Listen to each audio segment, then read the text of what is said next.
Hello, and welcome to this episode of Rule of Carnage. Yes. This is a series of conversations, videos, chats, and podcasts between myself, Glenn Ford, a games designer and developer, and this guy, Mike Hutchinson, also a games designer and developer. Hmm. And these are conversations we have about designing better miniatures games. One of the on-off themes of the last few conversations has been the fact that Mike has been delving through some new to him games recently, in his off time, his study time, his research hours. Let's call it that for when the taxman comes calling.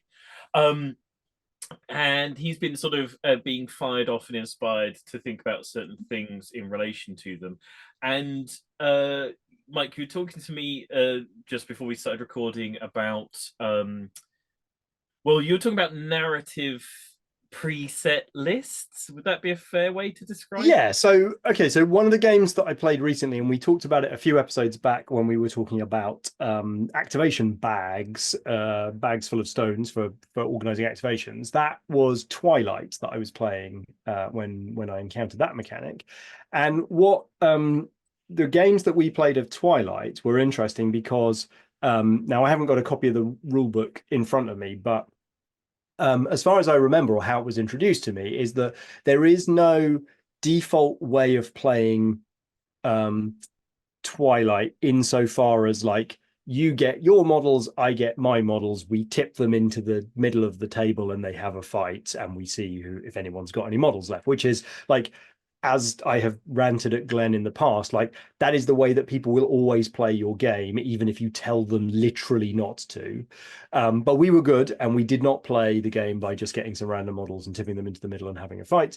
We followed what we were instructed to do. And what we were instructed to do into Twilight was to play a scenario that had a specific setup narratively. It had a specific story. There was an engineer coming back from the front line or something, and he had a machine that was important, and he was being guarded and accompanied, bodyguarded by this set of knights and these foot troopers. But just as they were about to get to his house, which was on the other side of the board, and he would be safely home, like a hunter and their hunting dogs kind of emerge from the woodland, incredibly like powerful model in game terms, but like a hunter has emerged from the wood, ambushed it, it's the great enemy, and so it's like, oh brilliant, so I can hunt down this engineer. And so this setup was like, it was very specific in the time and the place. It was like a part of the setting, it was in a specific place, it was on a specific year, month, day, and we were told very specifically what of the model line we were supposed to have purchased and painted and what we would be playing. And indeed, like having finished that game, the next scenario was going to be like the next sort of beat in that story. And so, what it just occurred to me that it's a while since I have personally played a game that was so prescriptive about what the setup and what the sort of overall thing that we are doing here, the story that we're telling, and the characters that are involved. And it got me thinking because a lot of games push very, very hard at the other end of that access to be like, it's all about your made up dudes, it's whatever planet you want to be on. Like the missions are maybe procedurally generated, but they're there to like inspire the sort of general feeling of conflict, but then you're encouraged to sort of wrap that conflict around your faction and your imagination of the planet or what your terrain looks like, and kind of fit all that stuff together so that you as the player kind of have full agency to invent that story. And we were talking about this as we were preparing a chapter for our textbook on narrative. We were talking about this fact that to a degree, this is a great and wonderful liberty that we give to the players, but it's also a huge responsibility and kind of doesn't give them any starting point. And it got me thinking as well a bit about RPGs and how, any RPG I can just buy the core rule book and I can have an infinite amount of fun with that if I'm willing to have the imaginative energies to put into it. But lots of RPGs publish published adventures because people actually want scenarios and they want stories to play through and they want some of that GM work to be done for them. And indeed, like there's plenty of people who play, one-off or even campaign games of RPGs with pre-generated characters you know, because the story requires not just some random people come off the street and somehow have to explain why they're all bodyguards of the president, but like you're all bodyguards of the president. You're called Philip, you're called Eric, and you're called Amanda, and these are your different skills. Deal with Dracula's attack now. And so, yeah, I guess my general topic here is like partly to myself. It's like, have I actually thought enough about what being I love quoting Sean Sutter, so I'll quote him again. Sean talks about himself as the GM for the miniatures game. So as the writer of the miniatures game, you're kind of the GM handing an adventurous time off to the player. Have I actually thought enough as a games designer about what it would feel like and look like to hand quite a crafted experience to players? And given my proclivities and my background, what would I do in that situation? Like, how would I solve that design challenge? Because it probably wouldn't look like the end time scenarios. Yeah, because just before we came in this conversation, I mentioned that the main place I've experienced being handed narrative army lists in a game experience has been grinding my way through the whole of the end times and being repeatedly handed entire preset army lists, and Which, like, in a sort of perverse way, you loved, because it was like each one of those was this hilarious challenge where you were like, okay, of all of the small number of people here that we have been obsessively playing Warhammer for like 15, 18 years at this point, we can just about scrape together almost any model in the whole miniature line, except sometimes we just have to like think sideways. Yeah, well, but nobody plays Bretonnians. Nobody ever plays Bretonnians. Everyone hates Bretonnians. Let's relaunch a game based on that. Yeah. Choices. But yeah, Choices were made. I think that there's a couple of things there that I find very interesting. I think the first thing I find very interesting, and I'll start with this because it was another thing I was saying just before we started recording this chat, is that I find it very interesting. It's almost always a narrative like explanation as to why you're being handed a preset list. These games that do that are almost always very, very narrative-y games, very, very story-driven Right, games. as opposed to treating it like a chess puzzle, where it's like, this is your setup, this is exactly what you've got, solve my maze. Exactly, because it's like if you want to write a really, really well balanced, very, very competitive scenario situation, give the people the forces they have to play with. You're going to be able to balance that thing to within an inch of its life. Yeah, I mean, it makes me think back to pretty much my favorite video game of all time, which is Advance Wars. And Advance Wars, every map is very carefully curated, and the starting conditions and the starting units and the units that will attack you, all tested to within an inch of its life. Yeah, and it's like the irony is that a lot of the time, for me, the irony is a lot of the time these scenarios come with a sort of a caveat of, well, this is a narrative scenario, so it's not going to be balanced. It's not going to be fair. You're going to be telling a story. And it's like, it's weird because it's like, well, why isn't it balanced? You've given me exactly what I'm allowed to use. You put me exactly in a certain situation. This could be so super balanced and so fine edged. There's no reason to just be like, yeah, it's just unfair, but there's a story attached, so you'll suck it up.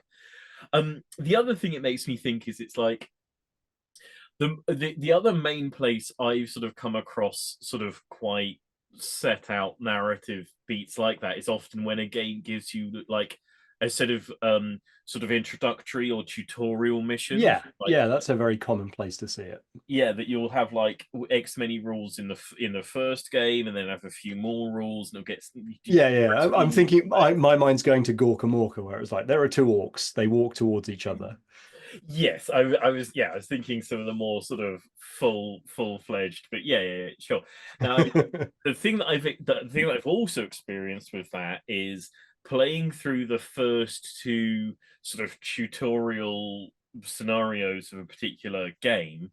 The person I was playing with drifting off or stopping playing it or whatever else, and then having to start playing that particular set of tutorials with a new person, and me it either going, okay, it's mission 3, this is the situation, this is what you've learned, or me going, right, okay, I'll replay mission 1 then, and then Mhm. something and it's like in that time where you end up doing mission 1 like 4 or 5 times. Mhm. And as the wider sort of um experience of that is like, particularly in a minis game where you're just getting a book and you're being told this is the first mission you should play, how is that different from this is the default mission you should play, and how different is that from this is the thing that 90% of people are going to play 90% of the time?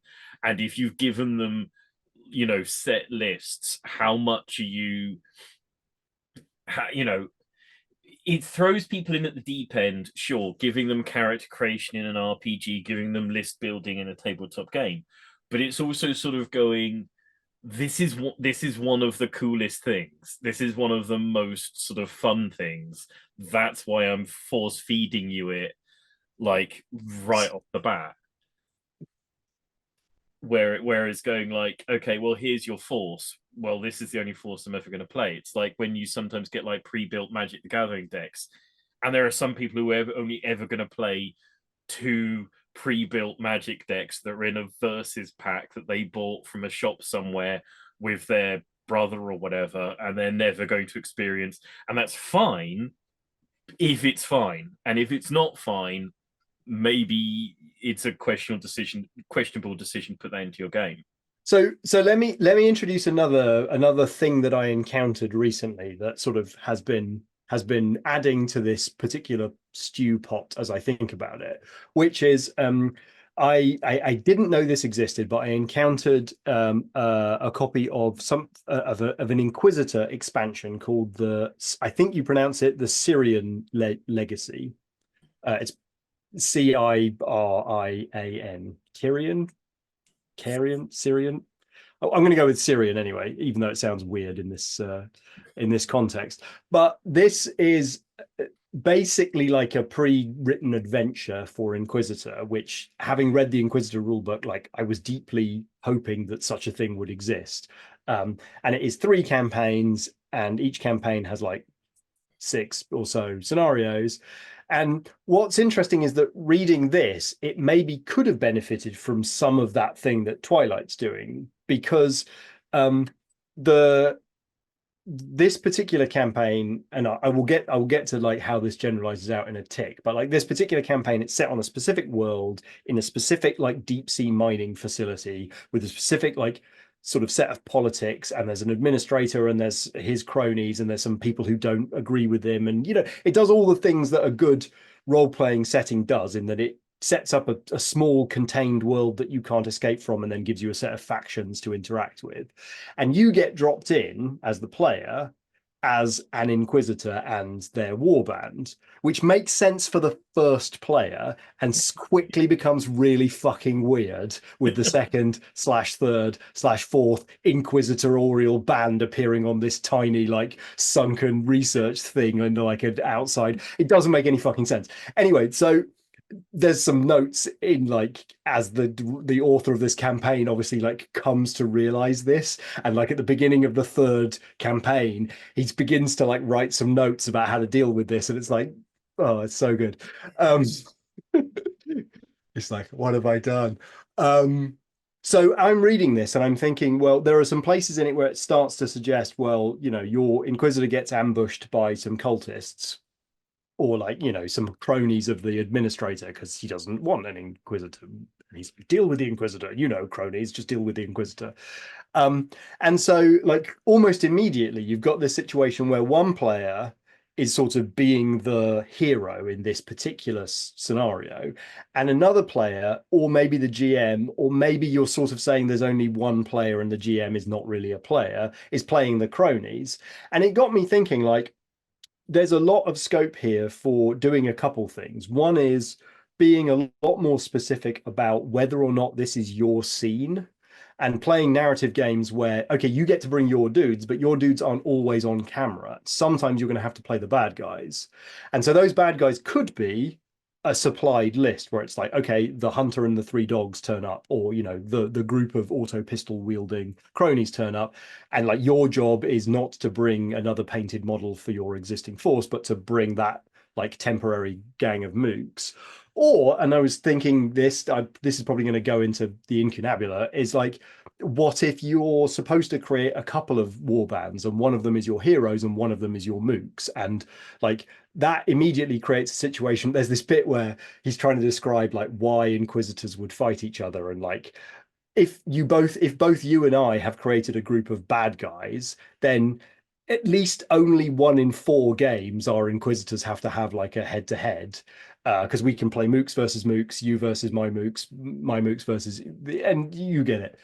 And so I think that there's a lot. It started to get me thinking about the sort of possibilities for, well, if you're trying to tell a story in a contained environment with like a cast of characters, and you maybe do or don't want to give people freedom to bring their dudes into it and have their own defined characters. Like I think there's plenty of I'm not going to say unexplored because I don't have total visibility, but like for me, some as yet un kind of unused design space here to think about, to bring in some of this idea of like how you would create enough space but also give the tools to just make sure that the games aren't just endlessly weird sort of, oh, you met your nemesis again for the third like scene in a row.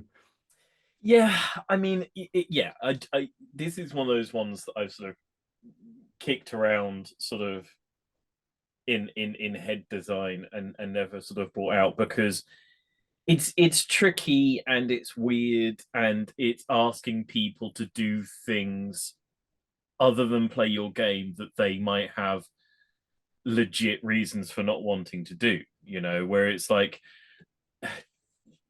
saying, okay, you have to make good guys and bad guys. I don't really like my bad guy force. I don't like the way they play. I don't have fun with them. Well, you've got to play your bad guys today. Oh, and like, oh, you've got to create a force of bad guys. Well, I don't want to buy the bad guy models. They're all ugly, and I But don't. this, so you played a fair amount of Lord of the Rings, so like this is sort of how Lord of the Rings solved the narrative problem at the heart of that game, right? Like when you go to a tournament, you have to bring two lists, don't you? A good and a bad. That's my understanding. I mean, I never. Because good armies aren't allowed to fight good armies, not even in tournament settings.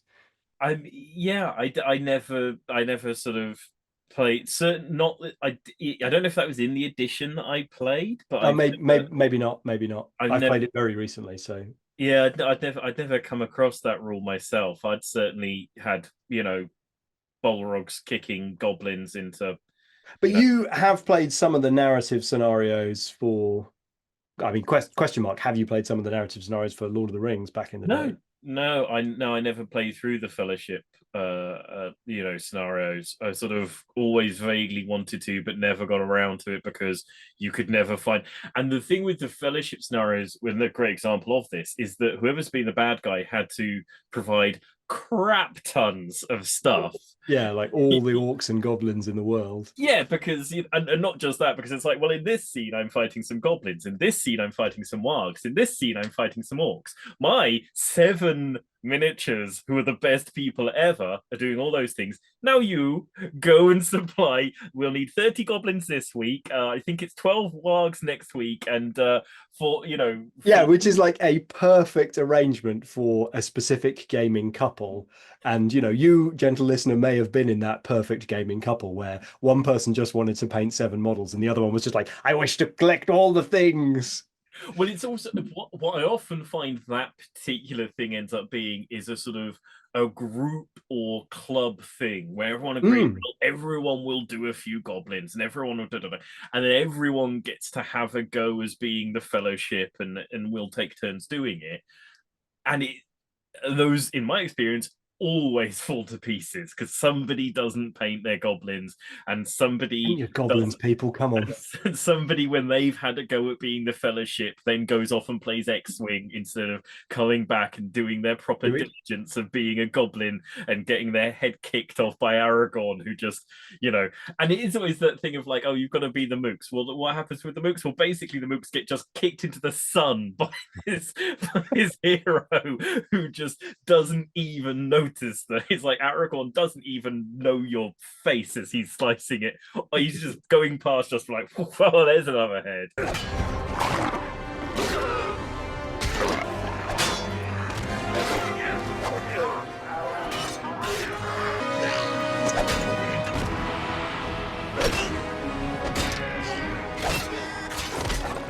I don't want to be that, and I think it's one of those weird things. It's like players either love being like horde, cannon fodder, or they absolutely positively hate it. It's not many. Yeah, I mean, I'm not sure that's true, but like I understand that could be true for some people. Yeah. I definitely think there's some people have a real sort of problem with like having to play by just pushing their guys into a mincing machine. I've seen people go properly on tilt where they've played a non-elite army for the first time and haven't accepted that like 40% of their guys are going to die before they achieve anything. Yeah, and like the first 20% of them die and they just lose it and then throw the game away. So it's the reason that people choose the forces they choose is quite often because they hate playing the forces they don't choose and it's tricky because it's like, but so I mean, I guess here's the thing: is like there's finding this path to navigate between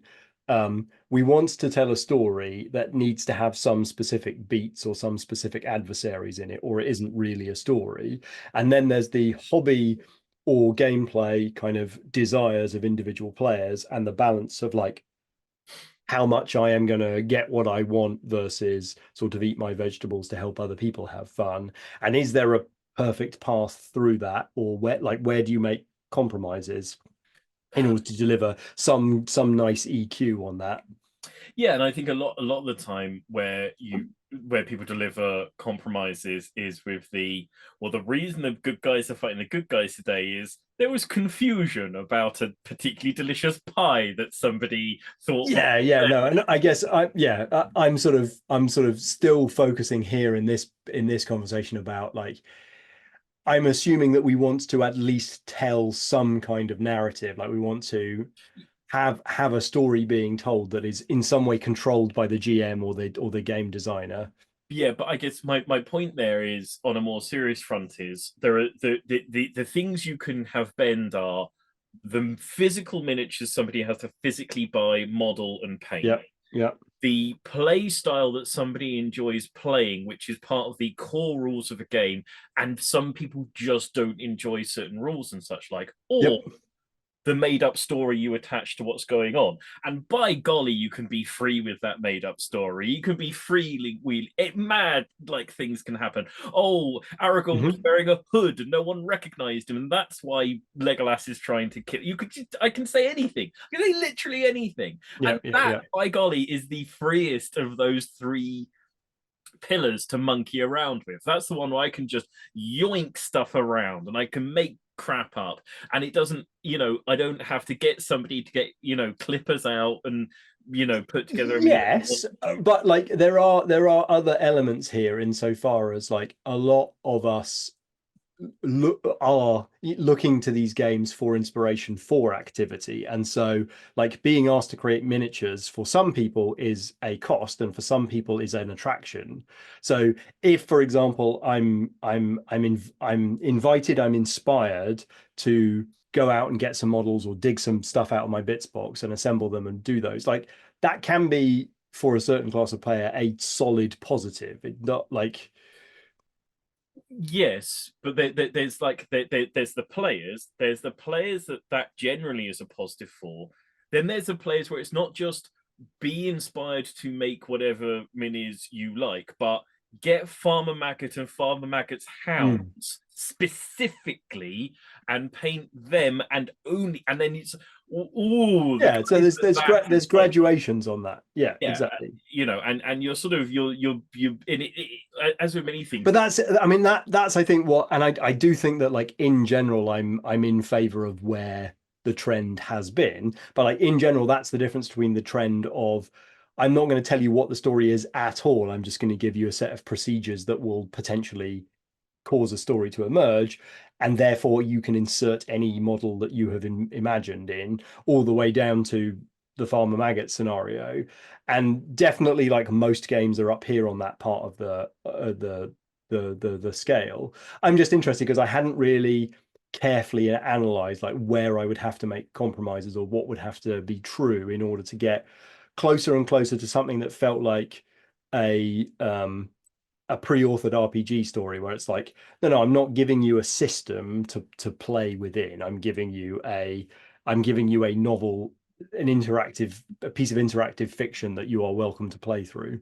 Yeah, I mean, I think it's like it's interesting. Like Malifaux, I think is a good example because it's like a totally created for that game world, and they're quite clear that in this world there are doppelgangers and illusions and all sorts of things, and so it's like we've written right there into the core of the world and out for why two people, like a guy is literally fighting himself, much less Yeah, his yeah. best friend. He's like, they're oh, it's fine. Yeah, there are two Seamuses because he is the mysterious figure in the night, and there is probably 1,000 copycat killers trying to like pretend to be Seamus, and who is the true one? It's like baked into the world of Malifaux to go, yes, you totally can have completely ridiculous matchups because the Neverborn, that one of them are all just Neverborn, doppelgangers, and there you go. That just explains it. Crack on and have fun.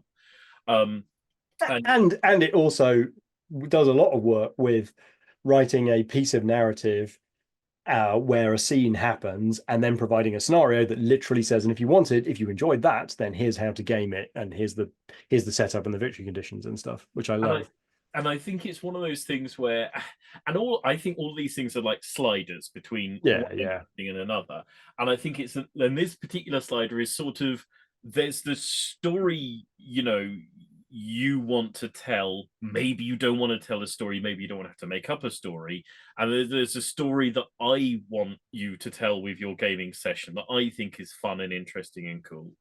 And like how far along between those two poles are we actually like meeting in the middle? Because I really, I don't want to say to somebody, well, this is the story that I think you should find interesting and tell today, and this is who I think you should tell that story about, and this is why I think it's interesting, and etc. etc. And particularly not in a minis game.